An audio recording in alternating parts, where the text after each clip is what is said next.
Nós estamos como Rede Apostólica da Aliança, nos dedicando nesse ano ao estudo de sermos uma igreja edificada sobre o fundamento dos apóstolos e profetas.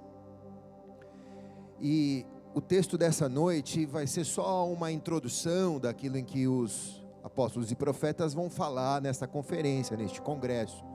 Amanhã à noite, domingo à tarde e domingo à noite. Sábado, isso. Então é só uma introdução. Pastora, está com frio? Nossa, eu nunca imaginei que eu ia ver essa cena acontecendo aqui na igreja. Isso é um milagre, irmãos. Isso porque vai botar mais um ar ali, hein? Vai ficar sensacional.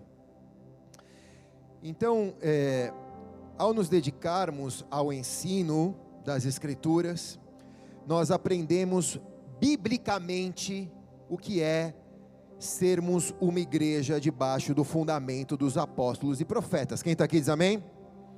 Então é só o pano de fundo para que a partir de amanhã a gente possa mergulhar profundamente nesses estudos e nessa revelação e recebermos aquilo que Deus tem destacado para nós para esses dias. Então eu quero apenas, antes de começar, pontuar algumas coisas e desmistificar a questão apostólica e profética da igreja da nossa geração. Importante entendermos que o apostolado não é um título, mas é uma função que Jesus deu à sua igreja, ao corpo dele. O ministério apostólico e profético não é ocupado por pessoas que estão no topo da pirâmide religiosa, mas o ministério apostólico e profético deve ser para toda a igreja, por corpo de Cristo na face da terra. Amém? Então não se trata de títulos dados a líderes religiosos, mas se trata de função delegada ao corpo de Cristo. Todos nós que somos a igreja, estamos fundamentados sobre o alicerce dos apóstolos e profetas. A igreja está fundamentada sobre este terreno. Então nós precisamos desencapsular esse conceito apostólico errôneo que está nos nossos dias, errôneo que está na nossa geração. Para entendermos o verdadeiro, nós temos que desmascarar o falso. Quem está aqui? Amém ou não? Esse conceito de plebe e clero, de que o clero pode ter algumas funções e o povo outras, nunca foi função ou chamado da igreja de Jesus. Jesus sempre tratou a sua igreja de igual modo. No pé da cruz o terreno é plano, irmãos. Eu só estou mais alto aqui só para você me ver melhor. Mas a função da igreja é delegada a todos os nossos ombros. O falso apostólico compromete o verdadeiro apostólico. Para enxergarmos isso e entendermos isso, nós temos que apontar aquilo que é errado no entendimento da igreja da nossa geração e olharmos nas Escrituras, que é o modelo do que é o correto para nós. Amém? Jesus espera que a sua igreja, ela seja apostólica por natureza, missional, pastoral, evangelística, profética, mas também apostólica, que ela exerça uma voz apostólica na cidade, que ela seja uma igreja que coloniza a cidade, trazendo o reino de Deus sobre elas. Quando nós falamos isso, nós nos referimos à principal função desta igreja apostólica, que não se manifesta nos cultos de domingo, mas se manifesta na igreja da segunda-feira, quando nós encerramos as nossas sessões aos domingos, e toda segunda-feira nós temos que nos espalhar pela cidade, nas universidades, nas escolas, nos trabalhos, em todos os segmentos da sociedade. Ali Deus espera que sejamos uma voz apostólica. Quem está aqui, irmãos? Ali Deus nos envia para sermos a igreja que Ele espera, que Ele nos capacitou, que Ele nos treinou, que Ele nos equipou nos serviços de nossas igrejas. Então, nós frequentamos as nossas igrejas, os nossos templos físicos, para recebermos treinamento, recebermos comunhão, recebermos a unção, porque Deus ordena a bênção onde 2 ou mais estão reunidos no nome dEle, mas para exercermos a nossa voz apostólica, quando os serviços ministeriais se encerram. Acabamos de receber o apóstolo Géser e a apóstola Cleide, vamos recebê-lo com uma salva de palmas a Jesus. Se é para Jesus, faz melhor. Foi uma luta para chegar. Por favor, apóstolo, vem aqui, suba aqui, por gentileza. Já me disseram que soldado na porta do quartel quer ir para a guerra, então, já que eu vi o coronel chegando, já vou chamar, né?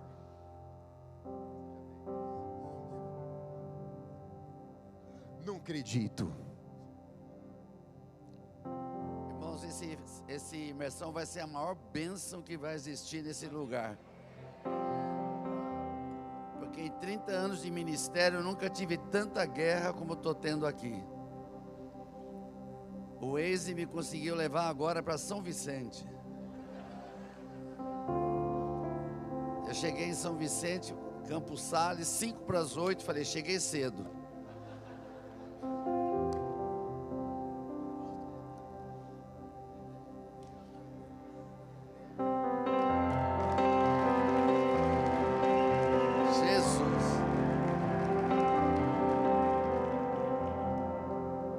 Mas eu quero declarar de verdade que Deus colocou no coração que algo extraordinário vai acontecer aqui.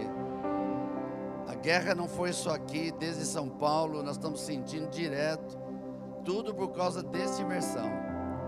Eu acho que Deus tem algo que vai revelar aqui de uma forma extraordinária, e eu sei que Deus vai usar os preletores, já vai usar o apóstolo Eric hoje, amanhã e depois. Se prepare, meu irmão, porque Deus vai revelar coisa extraordinária nesse lugar. Eu abençoo o Eric para continuar em nome de Jesus.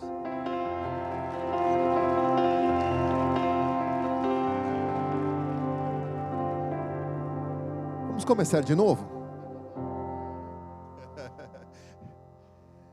Pai, na verdade eu estou falando aqui,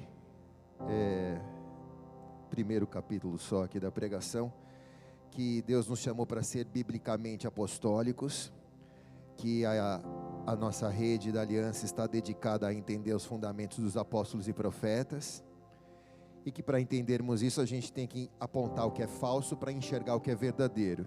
Então seria importante nessa primeira plenária destacar alguns pontos, que o apostolado não é um título, mas é uma função que Deus deu à igreja, que o ministério apostólico e profético não são pessoas que ocupam o topo de uma pirâmide religiosa, mas é um dom que Deus espalhou, uma função que Deus deu à igreja. A necessidade que a gente precisa de desencapsular esse conceito de apostólico de plebe e clero, e entender que no pré da cruz o terreno é plano, e que o falso apostólico, embora comprometa o verdadeiro, não pode impedir o verdadeiro de avançar. Então que Jesus espera que a gente se reúna nos templos, onde 2 ou mais estão reunidos no nome dele, ele ali está, mas que ele espera que esta voz apostólica corra pelas cidades na igreja da segunda-feira, quando nós nos espalhamos pelas nossas universidades, escolas, trabalhos, em todo o segmento da sociedade, ali a gente cumpre a nossa voz apostólica e profética. Então Deus chamou a igreja para exercer essa voz apostólica e profética e sermos embaixadores do reino. Então até aqui viemos. Quem está aqui, irmãos? Então, se você está aqui neste congresso, eu preciso te dizer que não só você, mas toda a tua família está no plano apostólico e profético de Deus. Ele escolheu a sua casa para ser uma embaixada do reino dele aqui na terra. Que nós frequentamos as nossas igrejas, os templos, os lugares de culto, mas ele conta com a tua casa. É na tua casa que a obra apostólica e a obra profética vai alcançar o maior grau de relevância. O grau de relevância apostólica e profético de uma plataforma como essa é limitada perto de tudo que Deus vai fazer na sua casa, na sua família e por onde o Senhor te levar na segunda-feira. Entender essa função, o chamado universal apostólico e profético sobre a igreja e desencapsular isso de um título dado a homens ou mulheres, é uma das funções que nós temos para enxergar o verdadeiro. E eu quero apontar aqui 7 princípios para que a gente enxergue a vida real apostólica bíblica. Amém? Vamos comigo em Romanos, capítulo 1, do versículo 1 ao 8, vamos ler os 5, mas a gente vai explorar do 1 ao 8, tá bom? Por meio dele, por causa do seu nome, recebemos a graça e o apostolado para chamar dentre todas as nações um povo para obediência que vem pela fé. Amém? Por meio da graça, do apostolado da graça, todos nós, não são os líderes religiosos, não são aqueles que se prontificam a ser topos de pirâmide, mas todos nós, a igreja de Jesus, foi chamada para, dentre as nações, chamar à existência um povo. Dentro dele está a tua casa, está a tua família, porque a palavra diz: crê no Senhor Jesus, será salvo tua casa e tua família. Então o teu povo começa na tua casa, e o teu apostolado começa lá, por obediência que vem pela fé. A palavra apóstolo, no grego, vem da palavra apostelin, que significa aquele que é enviado, o mensageiro, ou o embaixador, aquele que representa quem o enviou. Então encerramos os nossos cultos ao domingo, e somos enviados apostolicamente para a igreja da semana, da segunda-feira, para a igreja da nossa casa, para a vida real, aquela que não é instagramável, aquela que é no meio das aflições muitas vezes, no meio dos desertos. Somos enviados muitas vezes como ovelhas no meio de lobos, diz a palavra, mas debaixo de uma graça apostólica, para sermos embaixadores do reino de Deus. Amém? Então, primeira coisa, entender que esse chamado, ele é tão meu quanto seu. Ele é da igreja. É um chamado de envio universal, de uma mensagem plural, para que todos nós sejamos embaixadores deste reino a quem nós representamos.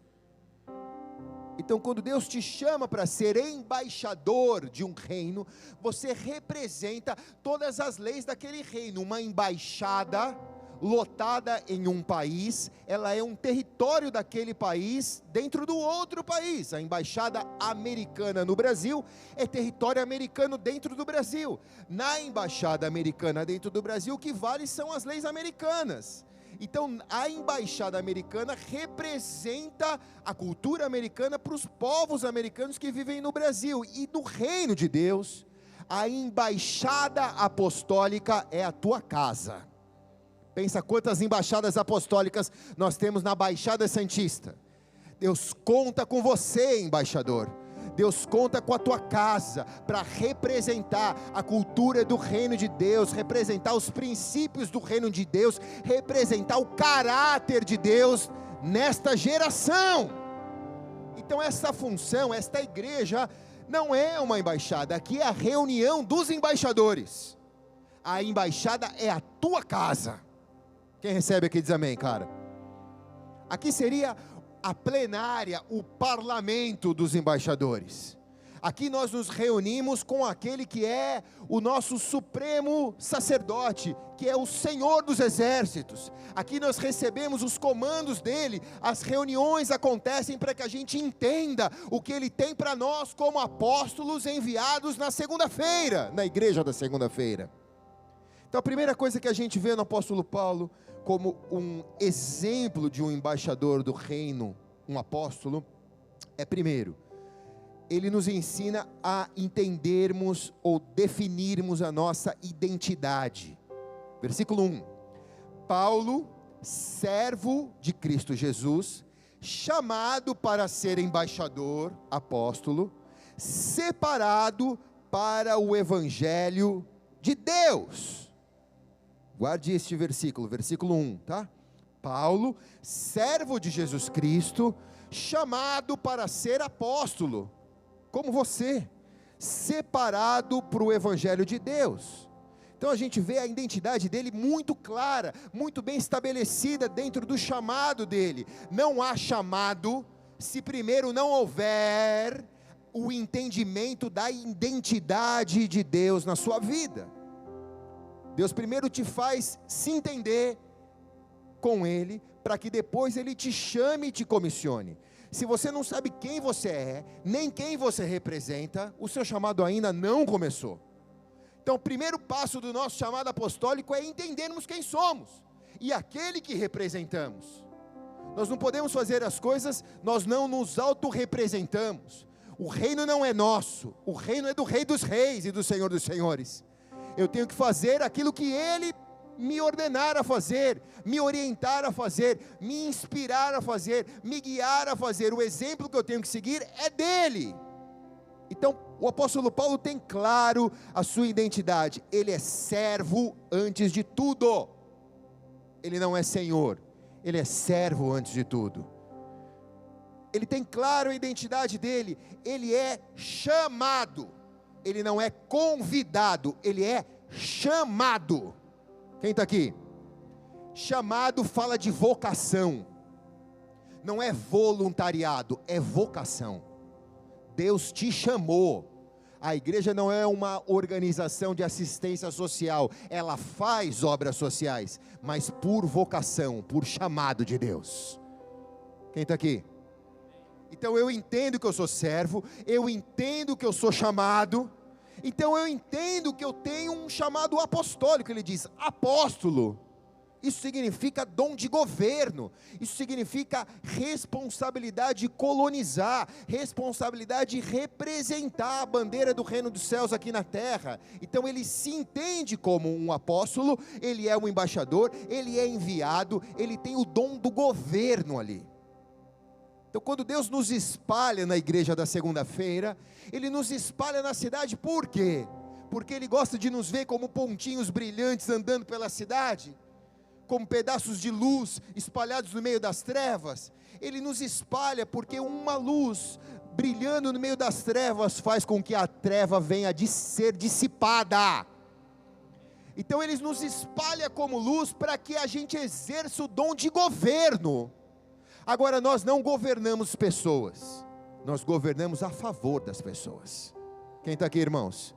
O dom apostólico de colonização não é de escravizar as pessoas, não é de controlar as pessoas, mas é de governar a favor das pessoas. Eu não mando em você, você faz o que você quiser, você tem livre-arbítrio, você tem as suas decisões e as suas escolhas competem só a você. O meu papel é exercer o governo de Deus a favor de você, para que você não venha tropeçar em pedra alguma. Quem está aqui, irmãos?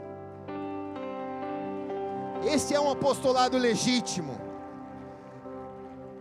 Quando olhamos os apóstolos que aqui estão mais experientes do que eu preciso olhar para o meu apóstolo, para aquele que é meu pastor, meu guia, meu mentor, porque eu sei que a vida é um campo minado, e que se eu vacilar, eu piso numa mina, porque eu não sei que ali tem uma mina, eu estou achando que o terreno ali é pleno. Mas ser orientado não significa ser governado. ser controlado. Quem está aqui, irmãos? Não significa ser governado, não significa ser controlado. O apóstolo Géser usa o governo dele ao meu favor. Ele não diz, faça isso ou faça aquilo. Ele diz, por aqui, eu já vi pessoas se machucarem, ou eu mesmo me machuquei por aqui. Então, eu entendo que eu não tenho que ir por aqui, entendo que eu tenho que ir por aqui. Quem está aqui, irmãos? Eu não sei se eu falo um negócio aqui, falo ou não falo? Acho que em algum momento eu cheguei a falar isso, mas quero falar aqui na presença dele. E uma das minhas crises existenciais, no meio de um período tão difícil que eu estava passando, recente, de transições pessoais na minha vida, eu me revoltei muito e eu cheguei a marcar com um advogado e falei, meu Deus, não vou suportar mais isso, eu vou processar essas pessoas por calúnia e difamação. E era uma sexta-feira, acho, a gente marcou o advogado para segunda-feira de manhã. Os irmãos iam me acompanhar, e eu falei, agora eu não vou suportar mais, eu vou processar. Só que depois eu falei, puxa, acho que eu vou ligar para o meu pastor. Aí liguei para ele e falei, pai, eu queria te perguntar uma coisa, estou pensando nisso, mas assim, meio que a queima-roupa. Ele respondeu, santo Deus. Me dá 5 minutos, deixa eu orar aqui, já te respondo. Aí eu falei, não deu nem 5 minutos, deu um minuto, ele já me escreveu de volta. Ele falou assim, pois é, lembra daquela cruz que você botou no altar? Fica nela, morto não sente dor.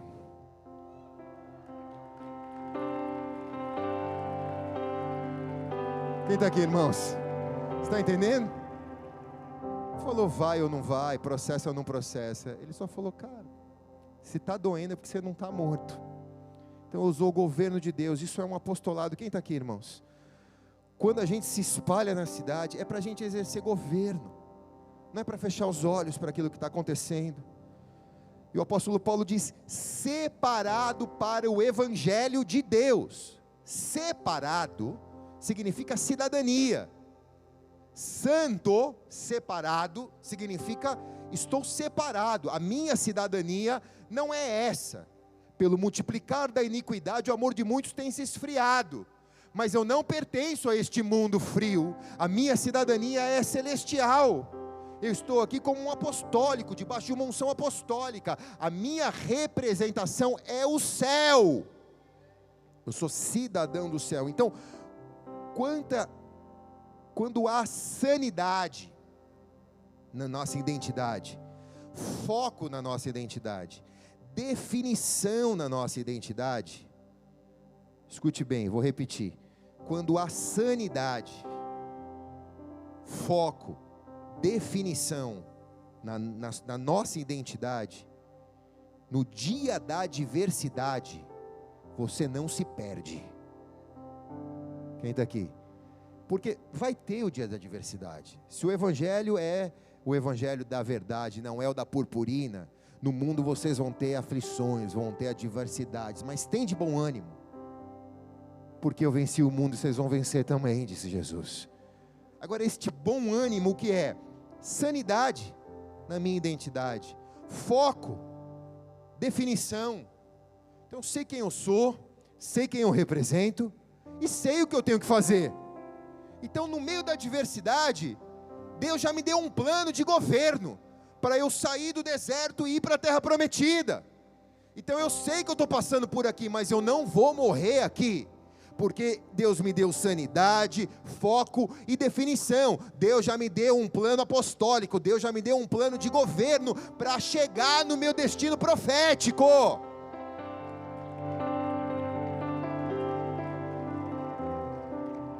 E aqui bem rápido, 2 versículos, 2 Coríntios 11, 25 a 27, 3 vezes fui golpeado com varas, uma vez apedrejado, 3 vezes sofri naufrágio. Ninguém sofreu isso daqui, te garanto, maior currículo dele. Passei uma noite e um dia exposto à fúria do mar, estive continuamente viajando de uma parte a outra, enfrentei perigos nos rios, perigos de assaltante, perigo dos meus compatriotas, dos irmãos da igreja, irmão. Ele enfrentou problema com os evangélicos, perigo dos gentios, perigo na cidade, perigo no deserto, perigo no mar, perigo de falsos irmãos, trabalhei arduamente, muitas vezes fiquei sem dormir, passei fome, passei sede, e muitas vezes fiquei em jejum, suportei frio e nudez. Que testemunho, quem está aqui, irmãos? Mas com sanidade, foco e definição, o apóstolo Paulo nunca perdeu a identidade dele. Quem recebe aqui? Ninguém, eu acho que aqui ninguém vai suportar metade desse texto aqui, do que ele passou. Talvez um item você já estivesse chorando, 2, 3 desesperados. Imagina todos os itens, segura o rojão. Imagina se Deus chegasse para você hoje e falasse: filho, é o seguinte, isso daqui que eu tenho para você. Quem está aqui? Ninguém fala amém, né, irmãos? É isso que eu tenho para você. A palavra profética dessa noite é isso. 2 Coríntios 11, 25, 27. Você fala: Jesus, tem misericórdia. Mas com foco, sanidade e definição, nada pode mudar quem você é para Deus. O segundo texto é 1 Timóteo 1,19, né? Mantendo a fé, a boa consciência, que alguns rejeitaram, e por isso naufragaram na fé. Para mim não naufragar no Titanic da fé, eu tenho que manter a fé e a boa consciência. Quem está aqui? Segundo conselho: firme as suas raízes. Diga: firme as suas raízes. Versículo 1, parte B. O qual foi prometido por ele de antemão, por meio dos seus profetas, nas Escrituras sagradas. O apóstolo Paulo, ele tinha consciência de sua raiz judaica, da raiz de Davi, que foi renovada em Cristo Jesus.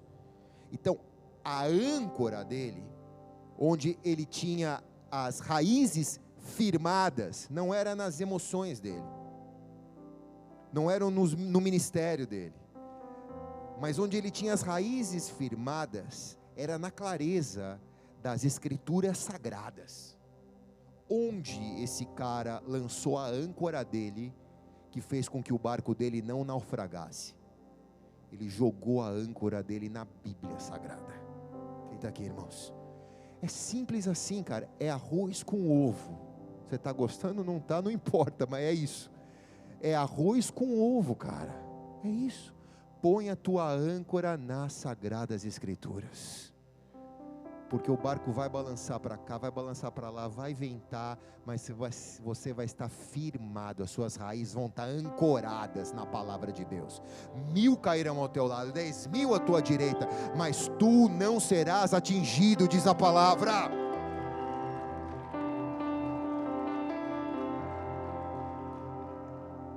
Isaías 11:1. Um ramo surgirá do tronco de Jessé, e as suas raízes brotará um renovo.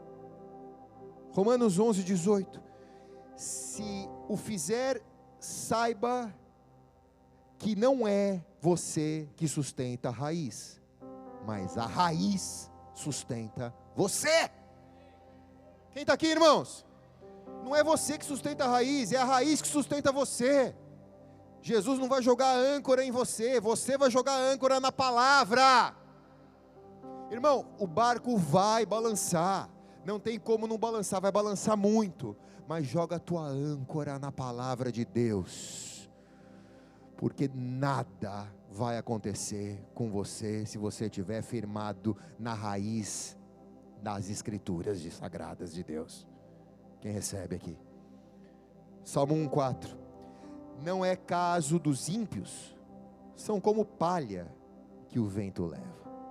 Se perderam, porque não ancoraram, não firmaram.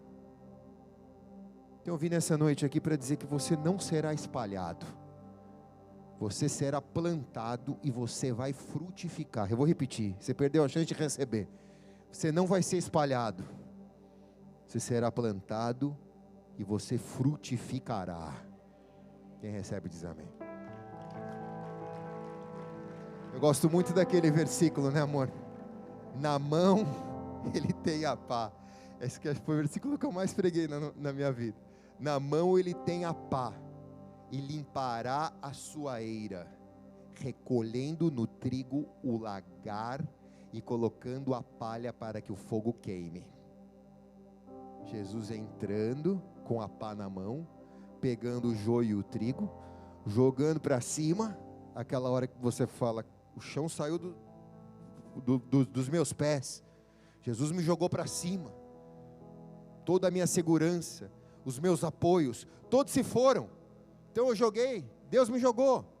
E o vento soprou, levou a palha, mas o trigo é mais pesado, ele cai.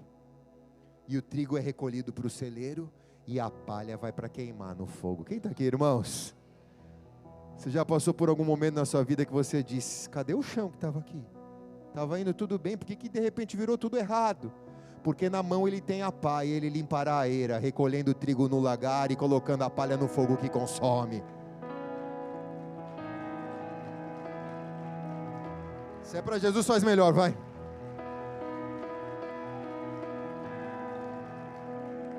Número 3, a gente aprende com o apóstolo Paulo a declarar a fé, versículo 3 e 4, acerca do seu filho, que como homem era descendente de Davi, e mediante ao Espírito de santidade, foi declarado Filho de Deus com poder pela ressurreição dentre os mortos, Jesus Cristo nosso Senhor. O apóstolo Paulo, ele tem uma fé pública, ele não tem uma fé privada. A unção apostólica e profética faz com que a gente tenha uma vida pública.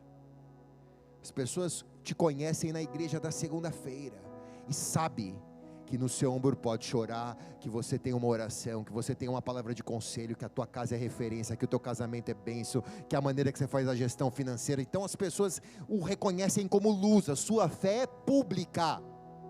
E as pessoas sabem que você é o representante de Jesus Cristo. Jesus Cristo é o seu Senhor. Então, sendo o seu Senhor, na nossa fé pública, nós carregamos o Espírito da Santidade, que a gente vê aqui, né? Espírito de Santidade. Quer dizer, a gente vive uma vida de purificação. A gente carrega o Filho de Deus com o seu poder. Então nós professamos a nossa fé pública, o empoderamento, não feito por poder humano, mas o empoderamento apostólico de Deus. Deus me enviou para este lugar. Eu nunca estarei passeando em algum lugar. Tudo há um propósito de Deus naquele lugar. Quem está aqui? A fé pública do apóstolo Paulo também demonstra ele, ou Jesus, ressurreto dentre os mortos. Isso traz autoridade. Então fala de purificação a nossa fé pública. As pessoas não podem olhar para a gente e falar, epa, peraí cara, esse cara é crente no domingo, mas na segunda ele não é. Ele é crente lá no meio da igreja, mas na sexta-feira à noite ele não é. A nossa fé pública tem que falar de purificação. Se a gente exerce um chamado apostólico, um empoderamento tem que acontecer. Esse empoderamento é para que a gente ore por enfermos, é para que a gente tenha uma palavra temperada, é para que a gente possa apregoar a salvação de Deus, porque Ele nos deu a autoridade. Então purificação, empoderamento e autoridade.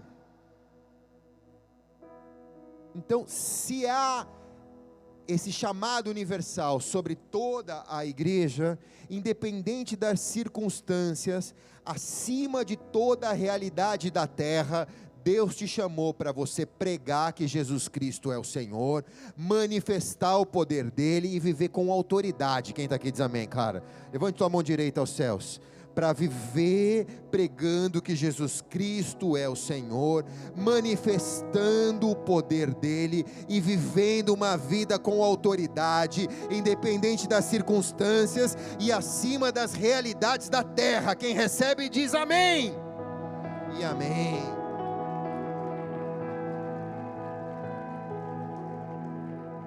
Número 4, responda ao seu chamado. Versículo 5. Por meio dele e por causa do seu nome, recebemos a graça e o apostolado, para chamar dentre todas as nações, um povo, para a obediência que vem pela fé. Igreja, qual é o chamado apostólico da igreja? qual é o chamado apostólico meu e seu? O nosso chamado apostólico é o mesmo desde a época de Paulo, é discipular as nações. Deus chamou a igreja para ela ensinar as nações a servir a Deus. E é por isso que Deus espalha a gente nos montes de influência da cidade. Uma boa mãe, uma dona de casa apostolicamente treinada, ela exerce a influência para discipular os seus filhos. E os seus filhos são parte de uma nação, são cidadãos de uma nação, no caso Brasil. Essas crianças vão crescer com conceitos do reino de Deus, e são cidadãos do reino celestial, então representam aquilo que elas foram discipuladas. Então uma igreja deve se envolver em todas as esferas da sociedade, mas com a missão de discipular as nações, não fazer parte das nações, mas treinar as nações, para servir ao Rei dos Reis, o Senhor dos Senhores. Essa visão, esse chamado apostólico, ele deve estar claro dentro de você, porque eu não sei qual é a tua ocupação, não sei qual é a tua família, não sei qual é a tua classe social, eu só sei que Deus te chamou para você ser um discípulo, um discipulador dele, na sua esfera de influência, seja ela qual for, cara, seja ela qual for. Quem está aqui? Ninguém é mais importante que ninguém, no pé da cruz o terreno é plano, cara. Uma pessoa ganhou Billy Graham para Jesus, ele ganhou multidões, mas uma pessoa ganhou ele. Uma senhora do coque, há 35 anos atrás, me ganhou para Jesus, nunca mais vi ela, talvez no céu eu a encontre. Pela graça e pela misericórdia de Deus, eu tentei fazer o meu melhor, estou tentando fazer o meu melhor. Eu não sei qual foi o ministério dela, mas eu sei que um dia ela me ganhou. Então, às vezes você diz, mas isso são só para os grandes homens de Deus. Não, esse chamado apostólico é para mim e para você, é para todos. Deus conta com você. Eu vim nessa noite para dizer que Ele conta com você. Você que é mãe, Ele conta com você para os seus filhos. Você que é pai, Ele conta com você para os seus filhos. Você que é empreendedor, empresário, funcionário, estudante, dona de casa, Ele conta com você. Seja obediente ao seu chamado. Deus está te chamando. Ei, apóstolo Paulo, se você não tivesse obedecido, nós não estaríamos aqui falando do Senhor. Obrigado por o Senhor ter obedecido, porque obedecendo nos mostrou que também temos que, por obediência, aceitar o nosso chamado. Número 5, defina o seu senhorio. Versículo 6, e vocês também estão entre os chamados para pertencerem a Jesus Cristo. Quem está aqui? A quem você pertence? E aqui eu vou falar a segunda palavra que eu mais preguei na minha vida. 2 palavrinhas em inglês: believer e belonger. Believer é acreditar, belonger é acreditar pertencendo. É totalmente diferente. Quem está aqui, irmãos? Uma coisa é você ser um believer de Deus. Eu creio em Deus. Até o diabo é um believer. Até o diabo crê, diz as Escrituras. Todo mundo crê em Deus. Todo mundo é um believer. Mas ser um cristão belonger é muito mais fundo, porque eu não só creio, eu pertenço a Ele. Eu faço parte dEle. Eu sou dele, Ele é meu. Quem está aqui, irmãos? Você tem um senso de pertencimento. Ele é o seu Senhor. Então eu não fui chamado só para servir, eu fui chamado para pertencer a Jesus Cristo, versículo 6 me diz. Então eu tenho um senso de pertencimento. Eu não frequento uma igreja, eu pertenço à igreja de Jesus. Eu não estou locado numa família, eu pertenço à minha família. Eu não vivo com pessoas que eu chamo de família, não. Eu pertenço a uma comunidade. seja ela qual for, onde quer que ela esteja. Quem está aqui, irmãos? Seus dinheiros, seus bens, seu tempo, sua carreira, sua empresa, pertencem a quem? Pertence a você? Não, isso daqui é meu. É o meu dinheiro, é o meu carro, é o meu bem, é o meu tempo. Eu faço o meu tempo, é a minha carreira, é a minha empresa. Ou você consagrou a tua empresa a Deus e você é dono de 1% dela e 99% é do seu Senhor? Você está quase passando esse 1% para Deus, porque aí você erra tanto, né? Você vai dizer, tudo é teu. Quem está aqui, irmãos? Declara o senhorio de Jesus. Sabe por que você está perdendo a tua casa? Porque está faltando oração certa lá. Quando você chegar na tua casa, você diz, o Senhor é o Senhor da minha casa. O diabo corre, irmãos.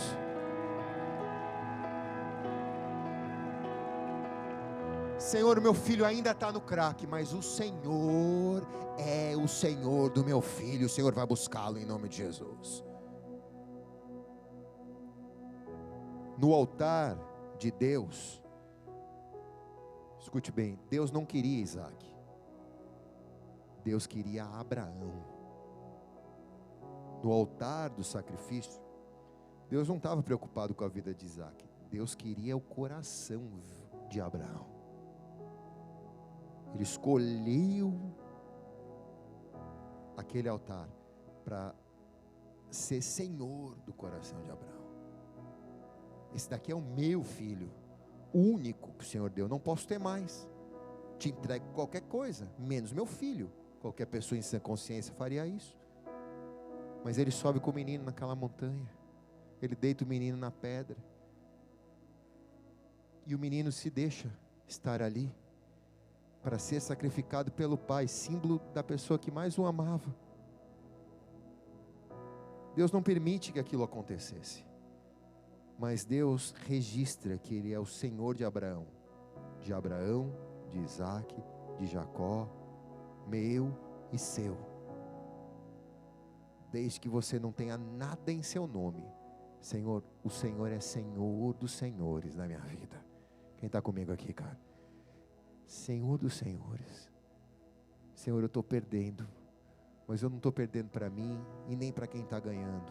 O Senhor é Senhor dos senhores da minha vida. Número 6.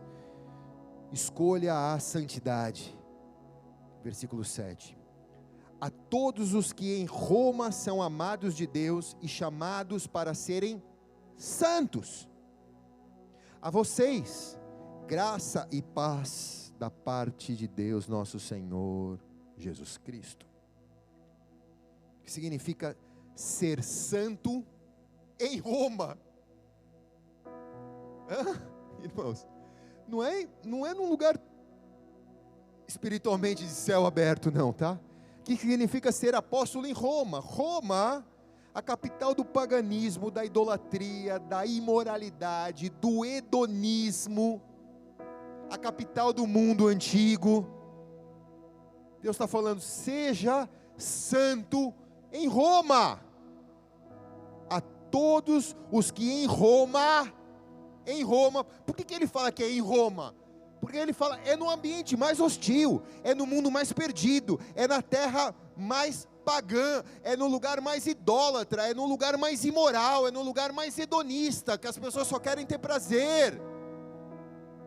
Os que estão em Roma são amados de Deus e são chamados apostolicamente para serem santos. Quem está aqui, irmãos? São chamados para serem santos, são escolhidos para serem santos. Então Deus te chama para ser santo na sua cidade, no teu trabalho, na tua família, na igreja da segunda-feira.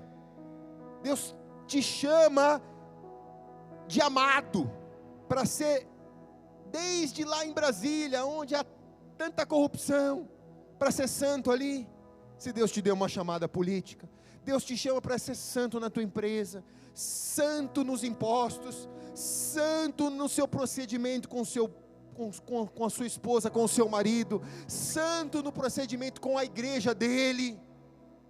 Deus nos chamou para santidade, e isso aqui, escute bem, não existe plano B, tá? O plano B é voltar para o plano A. Tem que ser santo, não tem como não ser. Porque sem santidade ninguém verá o Senhor. Quem está aqui, irmãos? Então é uma condição sine qua non, é uma condição sem a qual não há. É uma condição que é de existência da igreja. A gente precisa ser santo. Sem santidade ninguém vai ver a Deus. A gente pode ver o pastor, a gente pode ver o Fábio Júnior aqui do meu lado, tipo uma assombração, né? Nós dois, né, Fábio Júnior? Mas Deus, o passaporte é a santidade. Quem está comigo aqui, irmãos?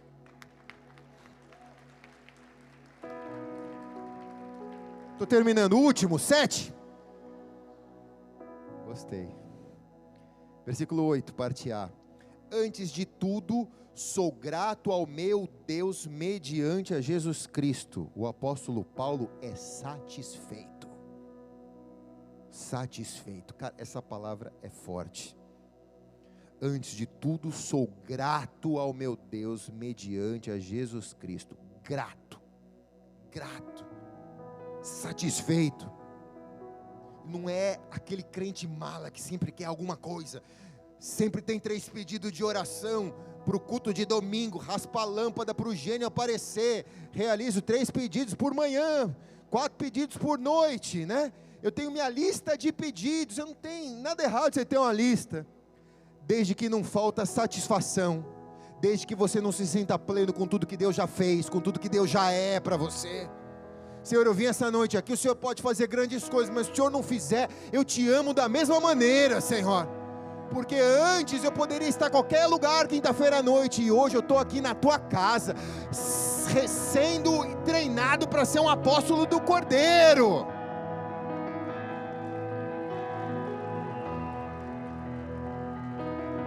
Os agradecidos, eles entram, escute bem, os agradecidos, eles entram num novo nível de fé, de espiritualidade e de conquista. Deus costuma abrir as janelas dos céus para os agradecidos. Os ingratos ficam sem receber nada. Geralmente é assim.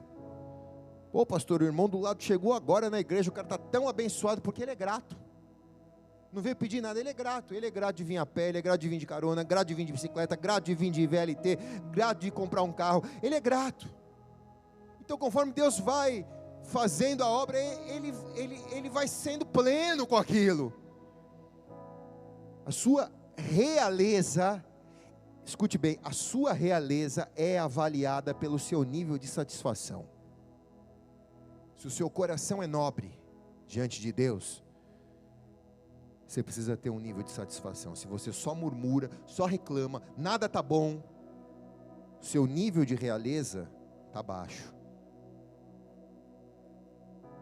Satisfeito, uma pessoa satisfeita, não julga, não murmura e não se vangloria. Uma pessoa satisfeita dá toda a honra e toda a glória ao Senhor. Não importa do que aconteça. Quem está aqui, irmãos? Pô, cheguei a sair atrasado, o pneu está furado. Em tudo dai graça.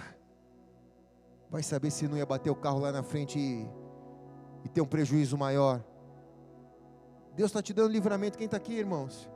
Outro dia eu fiquei sabendo aqui, acho que eu vi o Bruno contar aqui no domingo, que o irmão colou o adesivo da igreja, pai, nos carros. A gente tem um adesivo que é o quadradinho da igreja, né?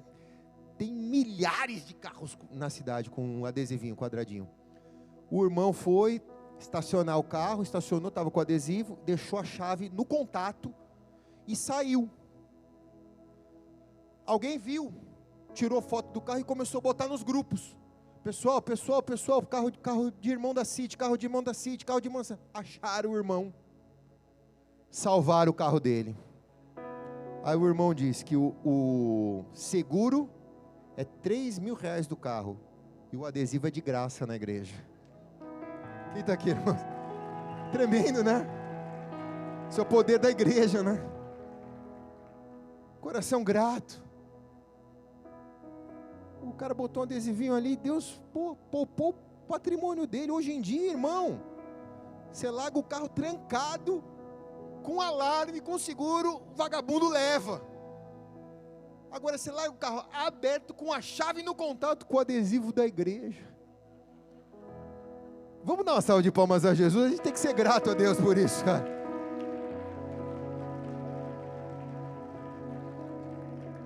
Aí depois que o irmão deu esse testemunho, os caras estão andando com adesivo no celular para não ser roubado. Virou uma mandinga evangélica. Quem está aqui, irmãos? Outro dia o marido estava saindo, a irmã colou nas costas dele o adesivo. Vai na paz, querido. A gratidão nos faz vencer a oposição. Vai haver oposição? Claro que vai. Mas a gratidão nos faz vencer a oposição. A gratidão nos faz superar as críticas. A gratidão nos faz vencer os desertos. Uma multidão saiu com Moisés. Josué e Caleb foram gratos. Dos espias, todos murmuraram. Josué e Caleb vibraram, foram gratos, agradecidos, herdaram a terra prometida. A gratidão te tira do lugar de sequidão e te leva para o lugar de frutificação.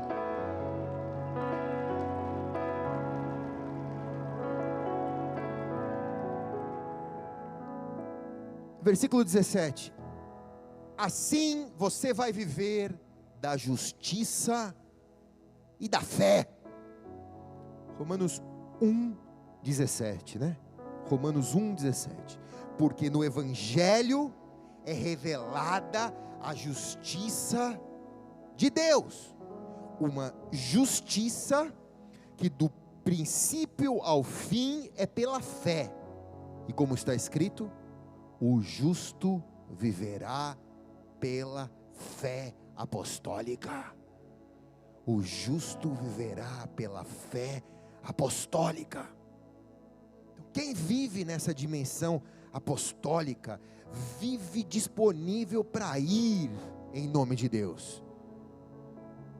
Não apenas para chegar em nome de Deus. Porque a igreja não é um ponto de chegada, a igreja é um ponto de partida, irmãos. Quem está aqui?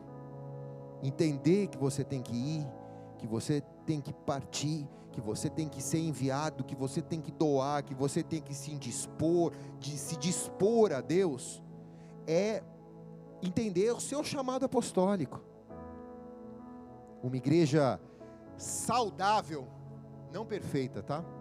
Mas uma igreja saudável, perfeita só lá no céu, mas uma igreja saudável, ela deve entender a sua capacidade apostólica, missionária apostólica. Ela deve ser capacitadora e ela deve enviar as pessoas. Ela não deve pastorear as pessoas para si, mas ela deve treinar as pessoas para Ele e enviá-las para segunda-feira, para cumprir o propósito. Quem está aqui, irmãos? O propósito não é essas quatro paredes. Aqui só é o lugar da reunião. O propósito está quando saímos daqui. Aí começa o propósito. Quem está aqui, irmãos? Sua fé é apostólica. Se ela é apostólica em Jesus, a partir deste imersão, você vai começar a viver uma plenitude tão grande na presença de Deus, que por onde você for e colocar a planta dos teus pés, o Senhor te dará a terra por herança, e a obra das suas mãos vão prosperar por causa da sua fé apostólica. E quem recebe diz amém e amém.